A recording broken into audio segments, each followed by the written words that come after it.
27. À la maison, tu vas lire 9 jusqu'à 19, mais moi j'ai lu ici 16 jusqu'à 19.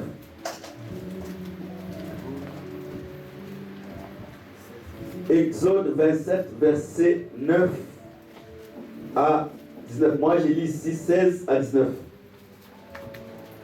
Pour la porte du parvis, il y aura un rideau de 20 coudées, blé, coupe, cramoisi et de fin lin rétort. Un ouvrage de poterie avec 4 colonnes et leurs 4 bases. Tous les colonnes formant l'enceinte du parvis auront des tringles d'argent et crochets d'argent de base d'airain. La longueur du parvis sera de 100 coudées, sa largeur de 50 coudées de chaque côté et sa hauteur de 5 coudées. Les toiles se feront de fin lin rector et les bases d'airain. Tous les ustensiles destinés au service du tabernacle, tous ses pieds et tous les pieds du parvis seront d'airain. Prenons Genèse 47. Genèse 47, verset 11 jusqu'à verset 25. Vous pouvez vous asseoir.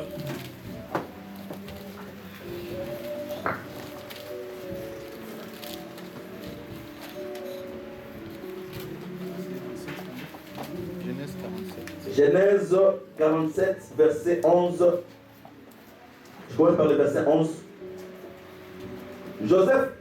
Joseph établit son père et ses frères et leur donna une propriété dans le pays d'Égypte, dans les meilleures parties du pays, dans les contrées de Ramsès, comme Pharaon l'avait ordonné.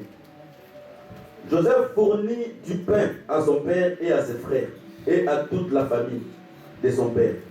Selon le nombre des enfants, il n'y en avait plus de pain dans tout le pays, car la famine était très grande. Le pays d'Égypte et le pays de Canaan languissaient à cause de la famine.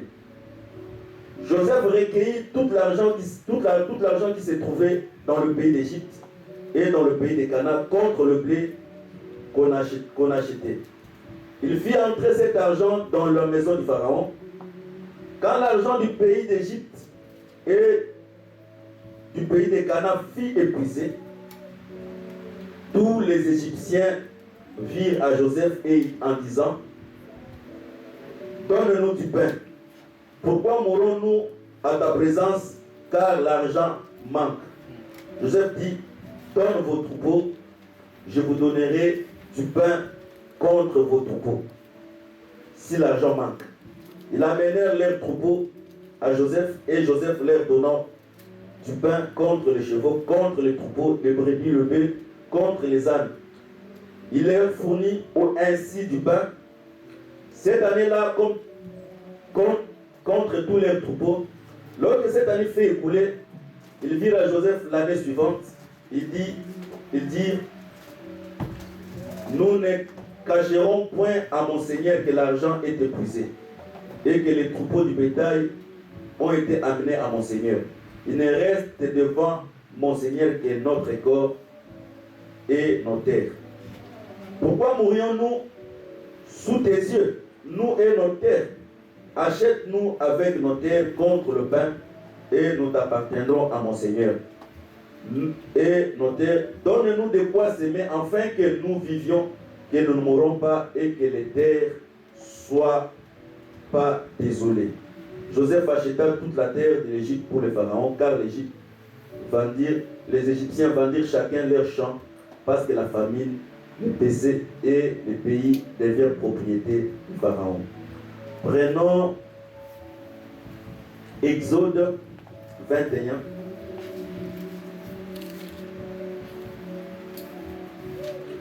Exode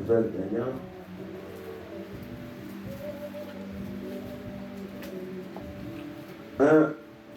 Jusqu'à verset 6. Voici les lois que tu leur présenteras. Si tu achètes un esclave hébreu, il te servira 6 années, mais le 7e, il sortira libre sans rien payer. S'il est entré seul, il sortira seul. S'il est entré avec une femme, sa femme sortira avec elle. Si son maître qui lui a donné une femme, qu'il en ait eu des enfants ou des filles, des femmes, ses enfants seront à son maître et il sortira seul. Si l'esclave dit, j'aime mon maître, ma femme, mes enfants, je ne vais pas sortir libre, alors son maître les conduira devant Dieu et les fera approcher de la porte ou du poteau. Son maître lui percera l'oreille avec un poinçon et l'esclave sera pour toujours à son service. Prenons 1 Pierre. Les autres versets on a mis sur les tableaux, je crois bien on n'aura pas le temps de lire. Vous pourrez lire ça à la maison. Mais on va quand même en parler de ce verset. 1 Pierre 1, verset 13. 1 Pierre 1, verset 13. C'est pourquoi saignez les reins de votre entendement. Soyez sobres et ayant une entière espérance dans la grâce qui vous sera apportée lors que Jésus-Christ apparaîtra. Pour terminer, Jean 10. Jean 10, versets 7 à 9.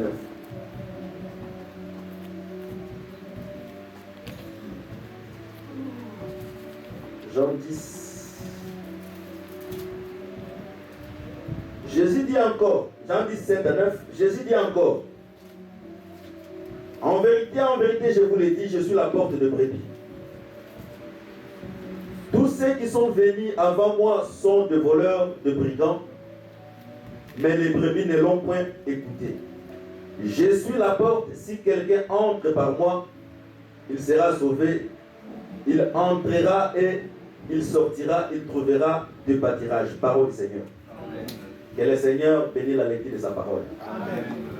Je crois bien, nous parlons sur le tabernacle.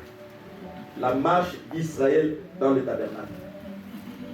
Par la grâce de Dieu, pour les gens peut-être qui sont venus la première fois, nous avons expliqué que le tabernacle était composé de 3 parties. Le premier partie, c'était le parvis. Et dans le parvis, il y avait l'autel des holocaustes, là où on faisait les sacrifices pour celui qui péchait. Et il y avait les cuves des reins que les sacrificateurs se lavaient en bas d'entrée dans les lieux saints. Il y avait les lieux saints, là où il y avait les chandeliers, et il y avait les tables des peuples, des pains de proposition, et il y avait aussi l'autel de parfum. C'est-à-dire, les tables des peuples de proposition étaient éclairées par la lumière du chandelier, et les souverains sacrificateurs, avant d'entrer dans les lieux saints, ils mettaient le parfum dans les lieux saints, et nous avons les lieux très saints ou encore les saints des saints, il y avait l'arche du témoignage. C'est ça les 3 parties qui composaient le tabernacle. Parce que l'homme aussi étant tripartite, l'homme a la chair, l'esprit et l'âme. Parce que quand nous parlons du tabernacle, nous voulons dire que l'homme aussi c'est un tabernacle parce qu'il est composé aussi de 3 parties. Mais ce que nous prêchons plus sur la marche d'Israël en comparaison avec les tabernacles et l'Israël où les sacrificateurs pouvaient faire ce mouvement. Nous avons ce que nous appelons l'Égypte, les déserts et Canaan. Nous avons dit que les tabernacles, c'était la seule manière. Le Dieu qui était esprit, pour qu'il puisse vivre au milieu des hommes et que les hommes ne meurent pas, Dieu devait prendre la forme que nous appelons le tabernacle. Parce qu'aux temps anciens, quand tu vois Dieu, tu vas mourir. Tu dois mourir. Pour ne pas mourir, Dieu doit se revêtir de cette corps que nous appelons le tabernacle. Et que son esprit devait descendre du ciel pour venir habiter dans la chair que Moïse avait édifiée. Voilà pourquoi il y a une différence entre Jésus et Christ. Jésus c'était la chair et Christ c'était l'esprit qui est venu habiter dans ses corps. Voilà pourquoi on associe Jésus-Christ. Que les Seigneur bénisse. Nous avons la marche d'Israël dans le tabernacle. Nous avons donné déjà les Écritures parce qu'on a déjà avancé. L'autel était en Égypte. L'étape des premières propositions était dans le désert parce que la manne tombait dans le désert et nous avons Canaan qui était lié très saint, qui était séparé des Jourdains. L'écriture que nous avons donnée aujourd'hui, c'est ce qu'on va expliquer un peu aujourd'hui. Le tabernacle avait une porte, parce que le tabernacle c'était une maison. Comme une maison. Toute maison doit avoir une porte. La porte du tabernacle était composée d'un rideau qui avait 4 couleurs. On va expliquer avec le temps. Il y avait premièrement le couleur bleue. Il y avait les couleurs rouges à cramoisi. Il y avait les couleurs rouges pourpre et il y avait le félin rector. Je vais m'expliquer un peu ici, un peu pour donner un peu l'idée. Le bleu, quand nous regardons le ciel, nous trouvons que le ciel est bleu. Or, la Bible dit la création tout entière explique la divinité de Dieu. C'est-à-dire, le ciel, c'est l'expression de la divinité de Dieu. Mais le ciel ici, ce n'est pas Dieu. Mais Dieu voulait s'expliquer au travers le ciel. C'est-à-dire, quand tu vois les couleurs bleues, tu regardes le ciel de la manière qu'il est élevé. Voilà pourquoi la Bible dit la pensée de Dieu aussi est élevée au-dessus des hommes.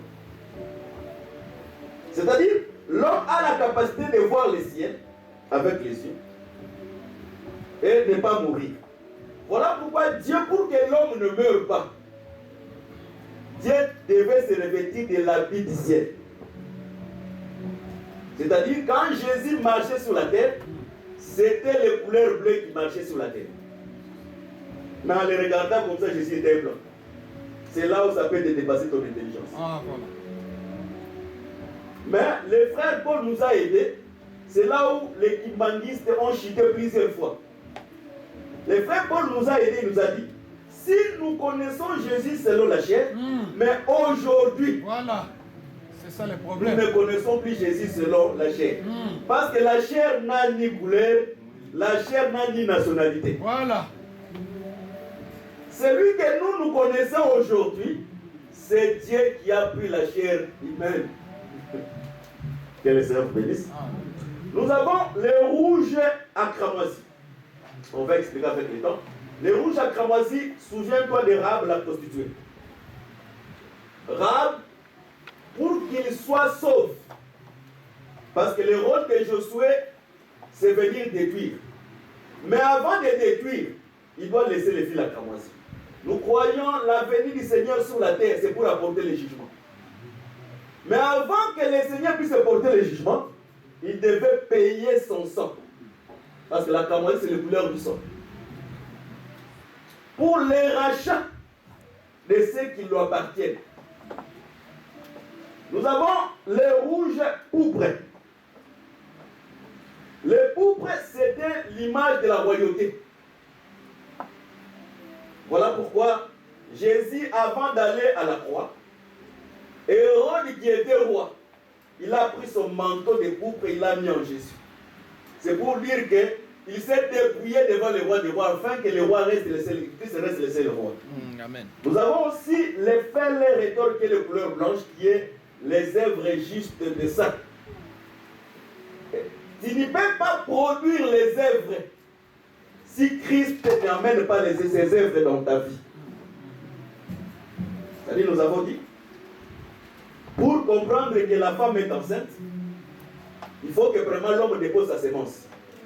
Quand la sémence de l'homme entre de la femme, la manière de la femme de manger, la manière de la femme de marcher, c'est la sémence qui va l'amener. Et quand la sémence vient de la vie de la femme, elle amène aussi son comportement. Voilà pourquoi nous croyons, si la sémence de Dieu habite en toi, Dieu, cette sémence doit amener aussi le comportement en toi. Amen. Je n'ai jamais vu une femme enceinte de manger comme toutes les femmes mangent. Je n'ai jamais vu une femme enceinte de marcher comme toutes les femmes marchent. Je n'ai jamais vu une femme enceinte de dormir comme toutes les femmes marchent. C'est-à-dire même sa position de dormir va changer. Parce que la sémence se trouve en elle. Tout à fait. Que les Seigneur bénisse. Amen. C'était les 4 couleurs qui étaient sur le porte des Barbie. Dieu va nous aider, nous allons en parler. Mais ici, quand nous entrons maintenant dans la marche qui sont dans les tabernacles, parce que Dieu n'a pas voulu seulement qu'il soit les tabernacles qui vient habiter au milieu de nous. Non. Dieu voulait aussi que les hommes marchent en lui. Parce que Jésus dit quelque chose de très important. Je suis le chemin. Hein? Quoi? Il dit je suis le chemin, la vérité et la vie. Il n'a pas dit je suis le chemin, la vie et la vérité. Non. Il a très bien classé. Je suis le chemin, la vérité et la vie. C'est-à-dire, si tu t'engages dans le chemin, tu vas trouver la vérité. Et quand tu trouves la vérité, tu auras la vie. Amen. Que les hommes bénissent. C'est-à-dire, Dieu voulait aussi que les gens marchent en lui. Voilà pourquoi la Bible dit, dans ces chemins, même un insensé, s'il s'engage dans ces chemins, il va atteindre l'objectif du salut. Que les hommes bénissent. Parce que dans ces chemins, ce n'est pas plusieurs personnes qui entrent. Maintenant, ici sur la porte, nous avons mis Joseph. C'est-à-dire, les rideaux ici égale à Joseph. Pourquoi nous avons dit que les rideaux c'est Joseph? Parce que Jacob, dans sa vieillesse, quand il a eu Joseph, il a fait à Joseph un habit de plusieurs couleurs.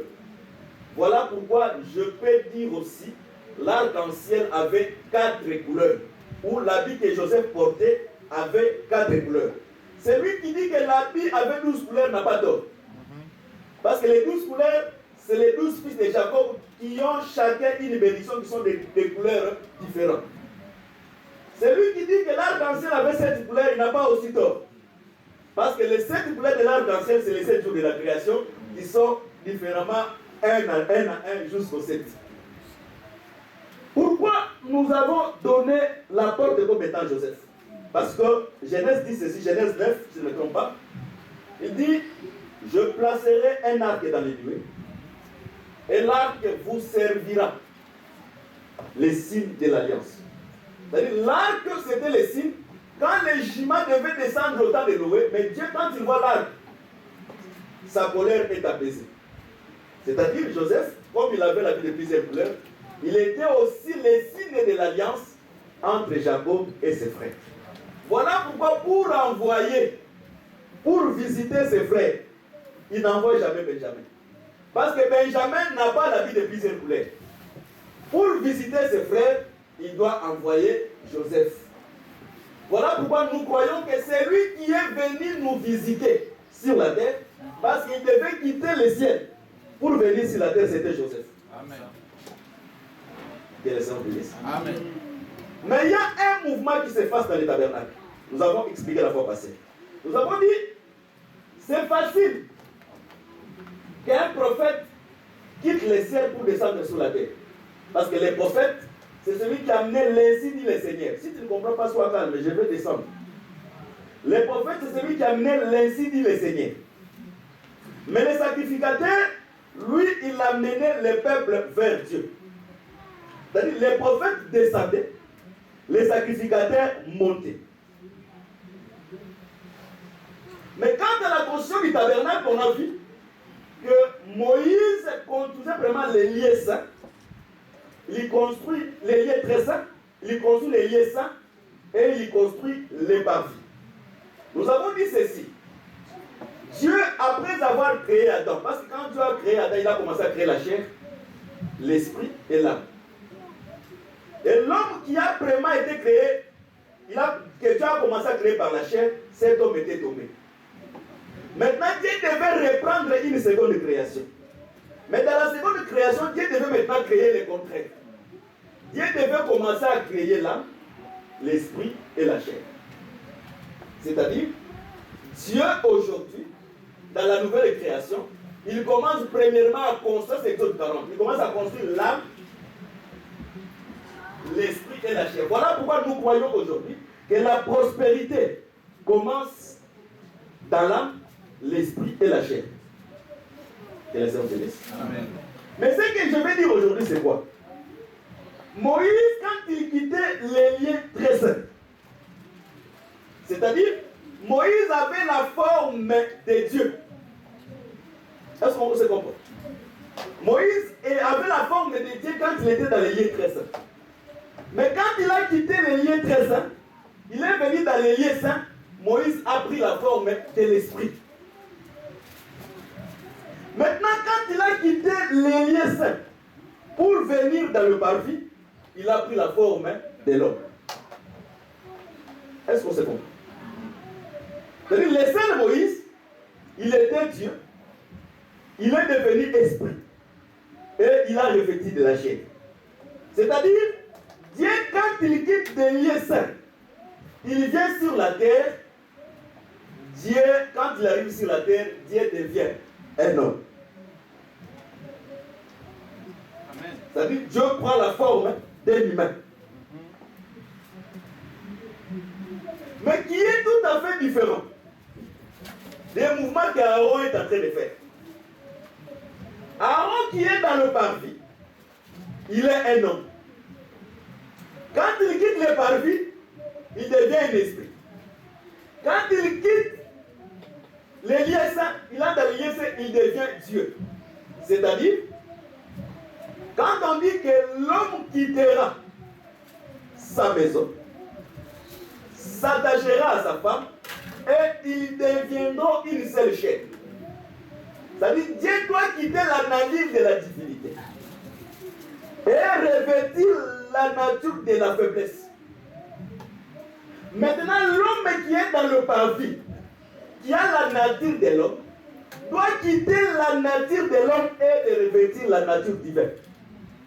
Le rôle du ministère de la parole aujourd'hui, c'est de nous faire quitter la nature des hommes pour revêtir la nature de Dieu. Amen. Et les jours que nous allons atteindre cette nature, c'est à ce moment que nous deviendrons semblables à lui. Amen.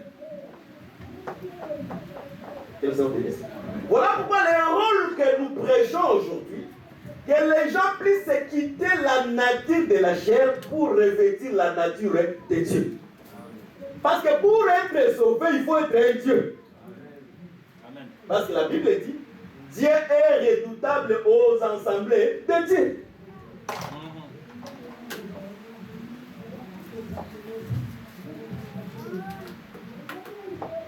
Et la Seigneur bénisse. Mais Joseph, il est vraiment la porte de Joseph. Ça c'est Genèse 49, verset 9, je crois bien. Je ne me trompe pas, 24. Jacob dit, Joseph, j'ai écrit cette verset ici, je crois bien. Non, je ne l'ai pas écrit. Genèse 49, 24. Jacob dit à Joseph, tu es le berger de tes frères. C'est-à-dire, Joseph, il est vraiment la porte. Il est aussi le berger. Jésus dit dans Jean 10, je suis la porte de la bergerie. Et je suis aussi le bon berger. Si Joseph était le berger, c'est-à-dire ses frères, ce sont des brebis. Est-ce qu'on se comprend? Si tu ne comprends pas ce que je vais dire maintenant, ça serait difficile que tu puisses comprendre jusqu'à ce que je vais acheter. C'est-à-dire, si Joseph était le berger, dans d'autres termes, ses frères étaient des brebis. J'ai dit ceci. Le berger donne naissance à un autre berger. Un brebis donne naissance à un autre brebis. C'est-à-dire, un frère donne naissance à un autre frère. Parce qu'il est en abomination qu'un homme s'accouple avec les animaux. Quel Seigneur vous bénisse. Un ministre, quand est-ce qu'on saura qu'on a le ministère parmi nous? Quand un ministre donnera naissance à un autre ministre. C'est ce que le frère Paul me dit. Il dit à Timothée, c'est que je t'enseigne. Enseigne-le aussi aux hommes capables qui sont capables de transmettre aussi aux autres. Un ministre, il doit transmettre à un autre ministre pour que nous sachions que lui aussi c'est un ministre, lui aussi il doit transmettre à un autre ministre. Tu ne peux pas être ministre sans pourtant avoir une postérité dans le ministère. Où tu l'es, où tu ne l'es pas.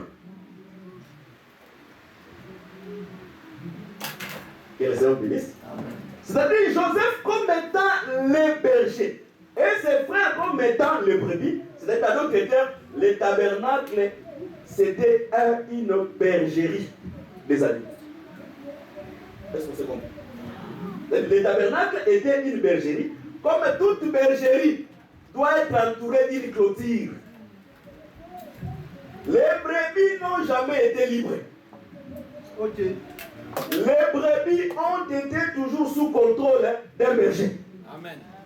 Et nous croyons tel que nous sommes dans l'évangile que nous avons écrit, personne n'est libre, nous tous nous sommes sous contrôle du grand berger. Que le Seigneur bénisse. C'est-à-dire si le tabernacle c'est une bergerie, c'est-à-dire ici dedans on doit trouver le pâturage. Est-ce que c'est compris? Ici dedans on doit trouver le pâturage. C'est là où ça serait un peu difficile, mais on va se comprendre même à la fin. Salomon, ça c'est je crois bien Cantique 3. Il lit Cantique 3 et Cantique 1. Cantique 3, la Bible dit Salomon avait un litière. Litière c'est quoi? Litière c'était un trône portable. Comme on appelle chez nous, comme il n'y a pas aujourd'hui nos frères camerounais, ils sont en travail aussi, nous avons les profs des trains. On va expliquer ça, c'est mieux avec des langages plus faciles. Les litières, c'est ce que nous appelons dans notre langue les chiboy. Les chiboy, c'est un trône de roi africain qui est transporté par des gens sur les épaules. C'est-à-dire, la litière, c'est comme un chiboy. Mais la litière était transportée il était transporté et surveillé par les 60 vaillants hommes. On va expliquer cela pourquoi les vaillants hommes. Voilà pourquoi le nombre de colonnes de tabernacle qui par vie était de 60. 20 en Orient, 20 et 10, 10. Le total, ça faisait 60 colonnes dans les tabernacles. Pourquoi? Parce que les sanctuaires, c'était les trônes. Et les sanctuaires étaient transportés par les Lévites sur les épaules. Dans d'autres termes, la litière était à la fois les trônes, il était à la fois aussi les lits. Parce que le roi, dans le parcours, il pouvait se fatiguer et dormir sur sa litière. Là, j'explique seulement en terre à terre comme ça. J'explique un peu la litière. La litière était un trône, il était aussi à la fois les lits. C'est comme dans nos maisons, nous avons des canapés lits. Les mêmes canapés, tu peux t'asseoir, et la nuit, tu l'ouvres, ça devient un lit. C'était ça qui était l'image de la litière. Maintenant, je prends seulement l'aspect, la litière comme étant les lits. Salomon dit dans Cantique 1, il dit, notre lit, c'est la verdure. Est-ce que c'est compris? C'est dans d'autres termes, les sanctuaires, c'était la verdure. Pour que les animaux soient en bonne santé, les brebis, ils doivent manger la verdure. Là où il y a la verdure, c'est là où les brebis sont en bonne santé. Voilà pourquoi je comprends.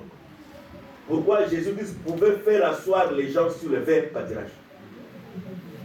Parce que lui, comme étant le berger, il devait ramener les brebis là où ils pouvaient manger les herbes vertes. Que les Seigneur bénisse. Maintenant, si Joseph est le berger, c'est-à-dire l'Égypte, pour avoir la nourriture, il faut passer par Joseph. Je vais expliquer maintenant. Je commence maintenant à expliquer ce que je voulais prêcher maintenant, aujourd'hui. La Bible dit, Joseph, quand il a été vendu, arrivé en Égypte, il a interprété les songes pendant qu'il était en prison. Et après, le roi a eu d'autres songes. Quand il a eu des songes, on a cherché qui pouvait expliquer les songes. On est allé prendre Joseph. Joseph a donné l'explication du songe. Il a dit ceci. Vous aurez 7 ans de famine et 7 ans d'abondance. Pour que les 7 ans d'abondance puissent couvrir les 7 ans de la famine, nous devons emmagasiner le blé pendant le temps de l'abondance. Et le blé que nous emmagasinons, ça va nous permettre au temps de la famine que nous puissions traverser les 7 ans de la famine. Est-ce qu'on se comprend? Voilà pourquoi dans l'évangile éternel, on appelle Joseph comme étant le fourmi. Parce que le fourmi, c'est celui qui moissonne, et pendant les temps difficiles, ce qu'il a moissonné lui permet aussi de manger. Et nous disons aussi, tout enfant de Dieu doit avoir aussi la nature du fourmi. Parce que ce n'est pas dans tout le temps que nous serons dans l'abondance. Il y aura les temps que nous serons dans la difficulté, mais ce que nous avons gardé nous permettra de traverser les moments difficiles. Mais à cause de manquer le mystère des fourmis, voilà pourquoi nous souffrons ici en Europe. C'est-à-dire pendant que même le mois n'est pas terminé, déjà tu es dans les découvertes plat jusqu'à la fin. Parce que le ministère des fourmis, tu n'en as pas. Nous, dans notre culture, avant que je rentre la prédication, nous achetons des choses même au-delà de notre capacité.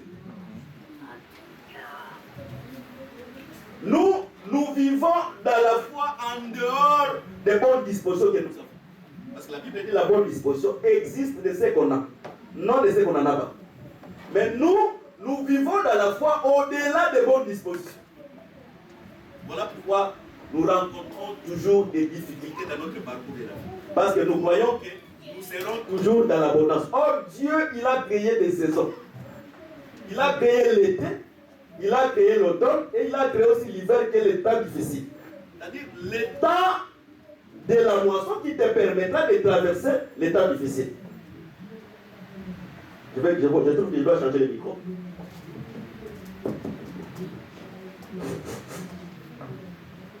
J'ai dit, arrange-moi le micro ici. Arrange-moi le micro. Que le Seigneur vous bénisse. Je rentre dans la prédication. Quand Joseph a donné l'explication des 7 ans d'abondance et des 7 ans de la famine, ils ont dit non. On doit établir Joseph comme étant l'intendant de cette provision pendant le moment d'abondance. Et il est arrivé que le temps de la famine a monté maintenant en Égypte pour trouver les bœufs en Égypte. Il faut passer par Joseph. C'est-à-dire, à d'autres termes, en Égypte, Joseph était à la fois la porte et il était à la fois le berger. C'est-à-dire, le berger, c'est la personne qui conduit le peuple vers le vrai pâturage. Là où il y a le berger, le brebis doit être en bonne santé. Pourquoi? Le berger a la capacité de conduire le peuple vers le pâturage. Maintenant, comme la famine était très grande, les Égyptiens, ils ont vendu leurs troupeaux. Ils ont vendu leurs terres. Et ils se sont vendus eux-mêmes. Et tous étaient devenus à cause de la famine les esclaves de Joseph. Ce qui a fait que les Égyptiens deviennent les esclaves de Joseph, c'était la famine. C'est-à-dire en Égypte, Si on trouve quelqu'un en bonne santé, on comprend qu'il est esclave de Joseph. Parce que tu ne peux pas être en bonne santé si tu ne te vends pas à Joseph. Parce que si tu te vends à Joseph, Joseph va te fournir la sémence. Tu vas commencer à s'aimer, tu vas commencer à manger. Ce qui te fera que tu sois en bonne santé, ce n'est pas maintenant ta propre sémence. Ça sera la sémence que Joseph t'a donnée. Or, quand on te voit en bonne santé, facilement, il faut te reconnaître que tu es un esclave. Est-ce qu'on se comprend? C'est-à-dire, quand tu es en bonne santé, directement, nous comprenons, même si tu nous expliques ou pas, nous comprenons que tu es un esclave. Parce qu'en Égypte, ils ont vendu les terres, les maisons, et les animaux, et leur propre corps. C'est-à-dire, si même tu as un enfant en Égypte, ton enfant, l'enfant là ne t'appartient pas. L'enfant appartient à Joseph parce que Joseph t'a acheté, il a acheté ta femme, il a acheté ta maison, il a acheté tout ce qui t'appartient. Maintenant, comment on va reconnaître que celui-ci c'est un esclave? C'est maintenant premièrement, les prophètes parlent la même chose, mais les prophètes s'expliquent dans les différentes manières. Le prophète Moïse maintenant explique l'esclavagisme, mais d'une autre façon que Joseph n'a pas parlé, mais il parle la même chose. Moïse dit ceci: si un esclave entre avec sa femme dans l'esclavagisme, les 7 années il sortira. Mais si il a trouvé sa femme, il a trouvé la femme chez son maître, les 7e année, il sortira seul. Mais s'il trouve qu'il aime son maître, parce qu'il y a un problème, aimer son maître, s'il aime son maître, il sera obligé de rester esclave. Et le signe qu'il reste esclave, on doit le percer sur l'oreille. Est-ce qu'on se comprend? Dans les temps anciens, quand on voit quelqu'un avec une oreille percée, on comprend déjà charnellement que c'était l'esclave. Le maître va l'amener devant qui? Devant Dieu. Comment Dieu peut être témoin de l'esclavagisme d'un homme? Devant la porte et devant un poteau, et la personne sera percée par l'oreille. C'est-à-dire, si la personne marche, on te voit seulement qu'il y a une oreille percée. Nous comprenons que la personne ici, il a refusé de quitter l'esclavagisme, mais comme il a aimé beaucoup son maître, il a accepté que son maître puisse lui percer l'oreille. Et la personne qu'on a percé l'oreille, il reste esclave pour toujours. Que les Seigneur bénisse. Nous avons expliqué premièrement, je me reprends parce que là je vais maintenant commencer à pouvoir expliquer. Celui qui est en bonne santé en Égypte, c'est quelqu'un qui s'est vendu à Joseph. Si nous trouvons quelqu'un avec la sémence, nous comprenons que la sémence qu'il a, ce n'est pas sa sémence. C'est la sémence de Joseph. Et facilement, nous comprenons que tu es esclave. Parce que le seul qui peut détenir le bien en Égypte, c'est Joseph. Si on te voit marcher, l'oreille percée, nous comprenons que celui-ci, il a beaucoup aimé son maître et il a accepté de rester esclave pour toujours. Que le Seigneur bénisse. C'est par là nous comprenons maintenant. Christ, quand il vient en Matthieu 24, 1 jusqu'à 7, on lui demande quel est le signe de ton avènement. Il dit, on vous dira que Christ est là-bas, ne le croyez pas. Une nation se lèvera contre une nation. Et il répète maintenant les sons de Joseph. Il dit, la famine sera très grande. Est-ce que c'est comprend? Amen. Jésus reprend maintenant ce que Joseph avait dit. Parmi les signes de son avènement, il dit, la famine sera trop grande. Or, quand la famine devient grande, C'est à ce moment les gens doivent se vendre à cause de la nourriture. Et pour conserver la vie sauve, il faut se vendre à Joseph pour manger et pour vivre. Voilà pourquoi nous comprenons aujourd'hui que tel que nous sommes, à cause de la famine, nous ne vivons pas de nous-mêmes. Aujourd'hui, nous vivons grâce à Christ. Amen. C'est-à-dire, tout ce que nous avons, femmes, enfants, biens, ça nous appartient. Mais Dieu nous a donné seulement ces biens pour gérer. C'est ça, c'est maintenant les difficultés des gens qui sont dans l'évangile éternel.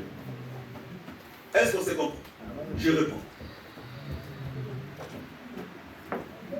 Christ, il répète encore, il dit, une nation s'élèvera contre une nation. Ça sera, ce que je vais dire, c'est très succulent comme dit les docteurs, ça sera très bon. Moi-même, je peux commencer, j'écris déjà à peine dans mon cœur, mais je n'ai pas encore terminé. Christ, il répète encore le mouvement de Joseph, il dit, la famine sera trop grande. C'est-à-dire, quand il annonce la famine, c'est-à-dire celui qui annonce la famine, qui interprète la famine, il doit être établi comme étant intendant. Et s'il est établi comme étant intendant, pour manger, pour vivre, il faut passer par lui. Et quand tu passes par lui, tu vas te vendre, toi, tes troupeaux et tous tes biens. Et quand il te vend, c'est à ce moment, lui, il prend la semence, il te donne, et tu commences maintenant à travailler avec sa semence. Est-ce que c'est bon? C'est-à-dire, tel que nous sommes à cause de la famine, à cause des temps où nous sommes, nous ne vivons plus de nous-mêmes. Si nous vivons aujourd'hui sur la terre, c'est grâce au Seigneur Jésus-Christ. Et tout ce que nous avons, les enfants, nos biens, Dieu nous a seulement établis comme étant des gérants. Je vais te prouver avec une écriture que tes enfants que tu as, ces enfants ne t'appartiennent pas. Je donne maintenant une écriture. Rachel était stérile. Il cherchait, il voyait sa sœur, sa rivale, avait des enfants. Il a compris que si sa sœur a des enfants, c'est-à-dire c'est Jacob qui donne les enfants à sa sœur. Et il a crié maintenant à Jacob, mais tu donnes seulement à ma sœur des enfants, mais donne-moi aussi. Mais directement Jacob a répondu, je ne suis pas Dieu. C'est-à-dire celui qui donne les enfants, c'est Dieu. Et littéralement la Bible dit, quand Dieu a vu que Léa n'était pas aimée, Dieu rendit Léa fécond et Dieu a rendu Rachel stérile. C'est-à-dire celui qui donne les enfants, c'est Dieu. C'est-à-dire dans l'église, quand on voit quelqu'un, c'est mes enfants, nous comprenons qu'il n'a jamais compris les choses de Dieu. Parce que quand on comprend les choses de Dieu, tu vas dire que ces enfants ici appartiennent à Dieu. Et si ces enfants appartiennent à Dieu, les enfants doivent servir Dieu parce qu'ils appartiennent à Dieu. Que les saints bénissent. Si nous voyons quelqu'un en train de travailler, parce que quand on se vend en Joseph, on respecte les 1/5 du pharaon. Quand on voit quelqu'un qui travaille, mais qu'il est incapable de donner la part de Dieu, nous comprenons que la personne là, il n'a pas encore compris. Ou encore, il ne s'est pas encore vendu. Parce que quand il est déjà vendu, tu dois respecter la part qui revient. Parce que c'est lui qui te fournit la semence. Tu dois remettre cette semence entre tes mains. Que les saints bénissent. Est-ce qu'on se comprend? J'avance. Maintenant, je comprends aussi d'une autre manière. Celui qui avait l'oreille percée, c'est les sacrificateurs. Pourquoi? Parce que les sacrificateurs, quand on veut les consacrer, maintenant je suis en Lévitique 8. Quand on veut consacrer les sacrificateurs, on prend les taches du sang, on le met sur l'oreille. Les taches du sang, on le met sur le doigt et on le met sur le pied, sur le doigt du pied. C'est-à-dire, les sacrificateurs étaient esclaves quand ils servaient Dieu dans le sanctuaire. Parce que pourquoi? Parce qu'on lui a mis les taches du sang sur l'oreille. Donc dans d'autres termes, on lui a percé l'oreille. Quand on lui a percé l'oreille, on n'a pas laissé seulement l'oreille percée. Mais on lui a aussi mis les taches du sang sur les pouces de son pied. C'est-à-dire, les sacrificateurs doivent avoir les ailes. Si tu es appelé à ces choses, même à servir Dieu, pour que nous puissions savoir que tu es appelé à servir Dieu, on doit te voir avec les souliers. Les souliers, c'est quoi? C'est les ailes de l'évangile. On doit te voir te servir Dieu avec zèle. Et avec les sens sur l'oreille qui est l'entendement. Je vais continuer à m'expliquer les travassements.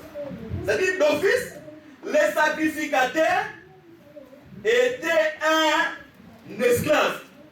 Voilà pourquoi les sacrificateurs qui étaient aussi l'ombre d'un prédicateur, un ministre n'a jamais été libre. Toko. Un ministre, il est esclave. Tu ne peux pas dire que je ne travaillerai plus. Non. Un ministre, c'est lui qui est appelé au ministère. Il ne peut jamais dire que moi, tel que je me voyais, je ne peux plus travailler les choses de Dieu. Non. Parce que si tu es libre, tu peux laisser. Mais si tu es esclave, tu ne peux pas laisser. Parce qu'un esclave, il vit au-dépens de son maître. C'est-à-dire, c'est lui que Dieu a appelé dans le ministère. Dieu a fait de lui un esclave des gens. Voilà pourquoi, bibliquement, nous sommes vos serviteurs. Dans d'autres termes, nous sommes vos esclaves. Voilà pourquoi un ministre n'est pas, même la nuit, si on l'appelle, s'il y a la manière de donner la solution, il doit donner la solution à la problème. Voilà pourquoi, tel que moi je suis, je vous dis sincèrement, mon portable ne se ferme ni la nuit ni les jours. Un ministre ne peut pas fermer son portable la nuit. Parce qu'on peut t'appeler la nuit. Pour un esclave n'a pas l'état de liberté. Un esclave, on peut le réveiller même à minuit. Quand son enfant n'est pas en bonne santé, mais on le réveille pour servir le maître. Quel est son bénéfice? C'est-à-dire, un enfant de Dieu,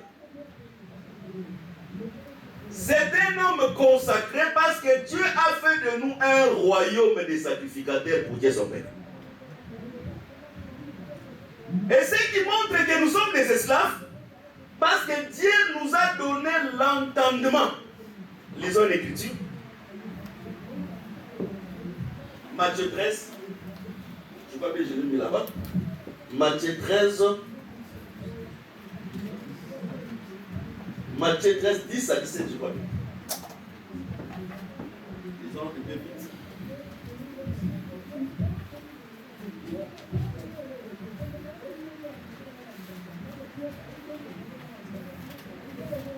Matthieu 13.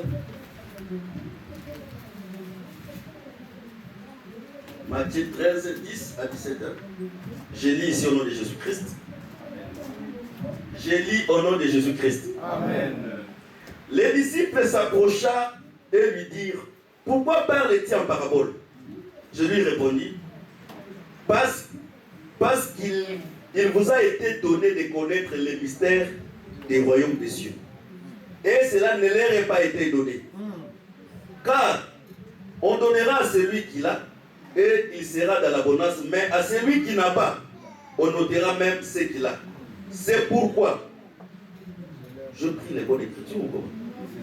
C'est pourquoi je vous parle en parabole, parce qu'en voyant, il ne voit point, il ne voit point. En entendant, il n'entend ni il ne comprend. Et pour eux s'accomplit cette prophétie d'Ésaïe. Vous entendez de vos oreilles et vous ne comprenez point. Vous regardez de vos yeux et vous ne verrez point. car leur cœur de ce peuple est devenu insensible. Ils ont endurci leurs oreilles et ils ont fermé leurs yeux. De peur qu'ils voient de leurs yeux, qu'ils entendent de leurs oreilles et qu'ils comprennent de leur cœur et qu'ils se convertissent et que je les sauve. Mais heureux sont vos yeux parce qu'ils voient, vos oreilles parce qu'ils entendent. Parole du Seigneur. C'est-à-dire, ce qui montre que la personne, c'est un esclave maintenant, je commence à expliquer. C'est la personne que Dieu a donné l'entendement. L'entendement, c'est quoi? L'entendement, c'est celui que Dieu a donné la compréhension de la parole de Dieu. C'est-à-dire, quand on voit que nous sommes en train de prêcher et que la personne a la compréhension de la parole, nous comprenons que celui-ci, il ne peut pas comprendre la parole si son oreille n'est pas percée. C'est-à-dire, celui qui a l'oreille percée, c'est quelqu'un qui a la compréhension de la parole de Dieu. Voilà pourquoi Pierre dit, saignez l'oreille de votre entendement. L'oreille de l'entendement, c'est quoi? L'entendement, c'est le centre de la pensée de l'homme.